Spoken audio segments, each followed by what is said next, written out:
अब ये बहुत बड़ा प्रश्न हमारे सामने आता है। मोदी जी जैसे ही हम लोग चर्चा करते हैं, मोदी जी बीच में आते हैं, हिंदुत्व की बात करते हैं, मोदी जी सहज भाव से बीच में आ जाते हैं। आप ही लेके आए हैं। मैंने भी अपने वक्तव्य में उनका जिक्र किया था, क्योंकि इर्द गिर्द राजनीति वहीं घूम रही है।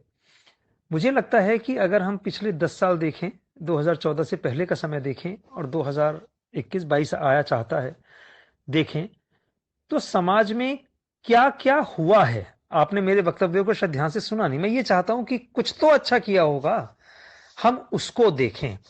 अब दूसरी बात, ऊपर कहा गया कि रोजगार बेरोजगारी सब, कौन उसको दूर कर सकता है? मुझे एक नाम बता दीजिए, मैं आपको 10 नाम देता हूं।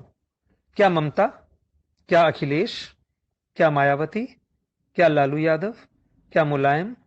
क्या कांग्रेस का कोई भी नेता? क्या दक्षिण में एआईडीएमके, अन्ना डीएमके? कौन कर सकता है ये? बीजू जनता दल? क्या इसको नीतीश दूर कर सकते हैं?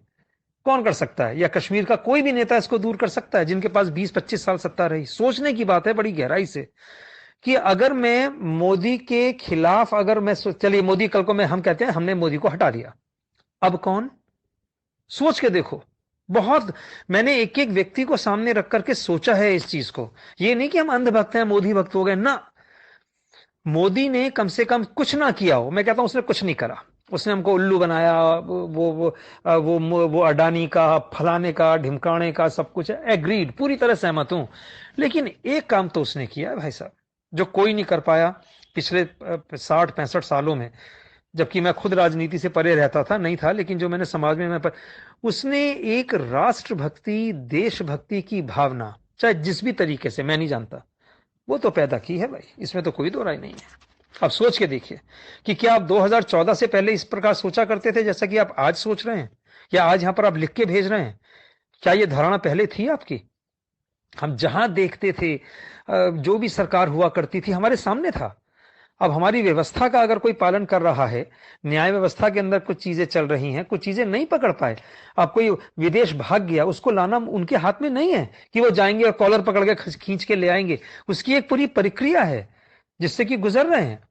अब कई लोग कहते हैं जी विदेशों का पैसा नहीं आ पाया, आपको क्या लगता है? मैं तो खुद स्विट्जरलैंड गया हुआ हूं, मैंने तो सारी चीजें अपनी आंखों से देखी हैं वहां पर। मैं तो महीनों रहा हूं यूरोप के अंदर, इसलिए मैं इन चीजों को देख के, वहां से एक पैसा कोई भी सरकार नहीं ला सकती। मैं गारंटी देता हूं कि कोई भी सरकार आ जाए, खुला चैलेंज है ये, कि एक पैसा मुझे वहां से वो लाके दिखा दें। लेकिन सत्ता में आने से पहले ये कहा गया, विचार तो अच्छे थे कि मैं, हाँ, पूरी कोशिश रहेगी। उनका विचार था कि 15 लाख रुपए, अरे उनका वो भाषण सुनो। वो ये कह रहे थे कि अगर विदेश से पैसा यहां पर आ जाए तो इतना पैसा होगा कि 15-15 लाख रुपए सबके बांटे आ जाएगा। ना ये कहा था कि वो दे देंगे, अगर आपके पास कहीं से वो कटिंग है तो आप भेजें, मैं, वरना मैं खोज के उसको भेजूंगा आपको। उसका मतलब ये नहीं था। गलत चीजें क्यों कोट करते हो? सबके परिवार हैं, सब लोग अपने धंधे पानी करके बैठे हुए हैं। एक एक को देखो ना, खोद के देखो। मैं तो सिर्फ एक प्रश्न आपसे पूछता हूं, मोदी के बाद अगर आज चुनाव हो जाते हैं, कौन जिसको आप कह सकेंगे भैया ये हमारी बेरोजगारी 1 साल में हमें नौकरी दे देगा, हमारा टैक्स हटा देगा? वो कौन? उसका नाम मुझे बता दो। और जिसमें राष्ट्रभक्ति, देशभक्ति की भावना कूट कूट के भरी हो, ये बता दो। अगर कोई व्यक्ति बहुसंख्यक समाज को एकत्र कर रहा है तो क्या ये गलत है क्या? वो अल्पसंख्यकों को तो कुछ नहीं कह रहा, आप अपनी धारणा बनाए रखो।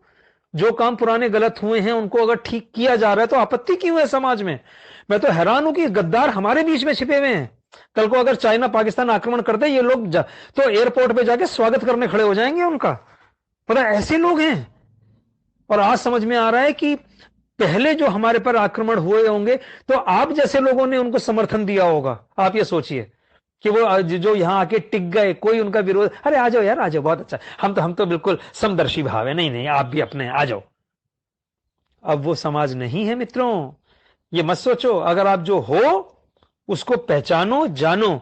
उस काल में मत जाओ जब कुतुबुद्दीन ऐबक यहां पर आए थे, और खिलजी आए थे, और गौरी आए थे, गजनवी आए थे। तो आप जैसे ही लोग बीच में रहे होंगे जिन्होंने कहा होगा आ जाओ, स्वागत है आपका। आप तो तैयार बैठे हैं स्वागत करने के लिए कि कल को चाइना आक्रमण करे, आजा भैया आजा, ले जा ले जा, तो हमारा ये पूर्वोत्तर भारत ले जा। ये भावनाएं आपकी परिलक्षित हो रही हैं।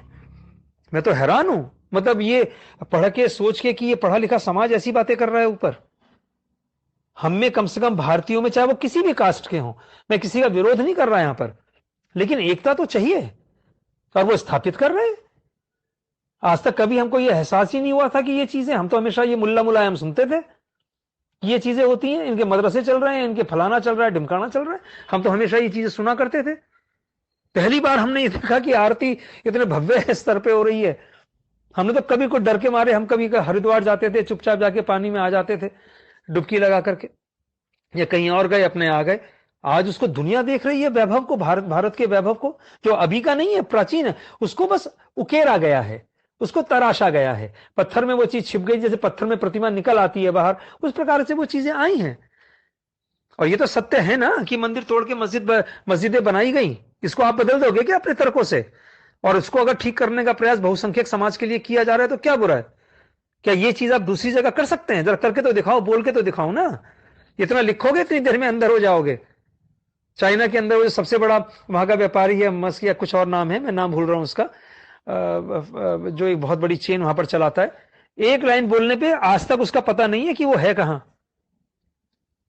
तो ये सारी चीजें, हमारे भारत के अंदर ये स्वतंत्रता है कि हम किसी को कुछ भी कह सकते हैं यहां।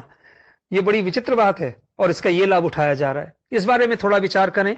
मेरा प्रश्न अपना मैं फिर दोहराता हूं, मोदी के बाद ऐसा कौन, विपक्ष में, मैं फिर कह रहा हूं आपसे, विपक्ष में ऐसा कौन सा व्यक्ति आप देखते हैं? मैंने 10 नाम आपको दिए हैं, उनमें से कौन नेता? क्या शरद पवार बनेगा? क्या ममता दी बनेंगी? बन जाएंगी, लेकिन वो क्या करेगी ये सोचो ना। वो करेंगे, उसने क्या अपने बांग्लादेश, पश्चिम बंगाल के अंदर बेरोजगारी मिटा दी क्या? वहां पर सारे खुशहाल, जाके देखो, पता लगेगा कलकत्ता की क्या हालत है और उसके आसपास के इलाकों की। बीजू पटनायक ने उड़ीसा के अंदर मिटा दी क्या? अन्ना डीएमके ने कर दिया क्या? एआईडीएमके ने कर दिया क्या? कौन पूरी बेरोजगार? अरे भैया, नहीं दी जा सकती। 130 करोड़ जनसंख्या है। जो मेरा आकलन है, अगले 25 साल तक लोगों को नौकरियां जो हैं वो 100% नौकरियों की, हम लोग 5% ही नौकरी दे पाए, 2% ही दे पाए, वही बहुत है। हम लोग जनरेट करें जो मोदी जी कर रहे हैं। तुम अडानी को गाली तो देते हो, अंबानी को गाली तो देते हो, तुम्हें पता है कितने लाखों लोग उनके यहां काम कर रहे हैं?